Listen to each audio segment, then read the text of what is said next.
اعوذ باللہ من الشیطان الرجیم بسم اللہ الرحمن الرحیم اللہم صلی علی سیدنا و مولانا محمد معدن الجود والکرم وعلی آلہ وبارک وسلم۔ محترم خواتین و حضرات، السلام علیکم۔ زیارت رسول اکرم صلی اللہ علیہ وآلہ وسلم۔ ایک بہن، نام بتانے کی اجازت نہیں۔ انہوں نے جب سورہ احزاب کی آیت نمبر 56 پڑھنے کے فضائل سنے کہ اس آیت کے پڑھنے سے دین اور دنیا کی ترقی ملتی ہے۔ آیت ہے ان اللہ و ملائکتہ یصلون علی النبی یا ایھا الذین آمنوا صلوا علیہ وسلموا تسلیما۔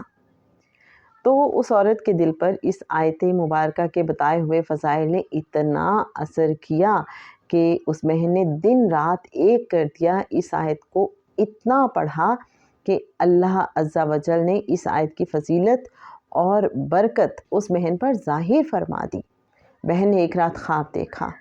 وہ خواب اپنا کچھ یوں بیان کرتی ہیں: میں خواب میں دیکھ رہی ہوں کہ ایک جھولا ہے جو اوپر آسمان پر اڑ رہا ہے۔ اس جھولے کے اوپر سفید رنگ کی چادر بچھی ہوئی ہے اور اس جھولے میں ایک خوبصورت حسین شخص اور 2 عورتیں تشریف فرما ہیں۔ میں حیرانگی سے یہ منظر دیکھ رہی ہوں کہ ایک آواز سنائی دیتی ہے، کوئی کہہ رہا ہے کہ تمہیں پتہ ہے کہ یہ کون ہے؟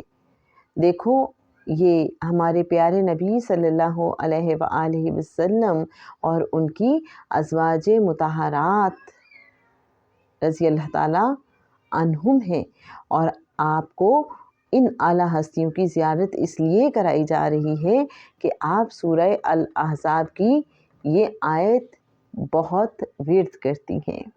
کون سی آیت؟ ان اللہ و ملائکتہ یصلون علی النبی یا ایھا الذین آمنوا صلوا علیہ وسلموا تسلیما۔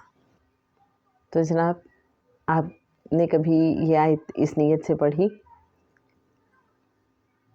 یقیناً ایک نیا راز ہم سب پہ منکشف ہو رہا ہے۔ نیکسٹ ایپیسوڈ میں بھی اسی حوالے سے ایک بہت ہی خاص بات آپ کو بتائیں گے، بس تھوڑا سا انتظار۔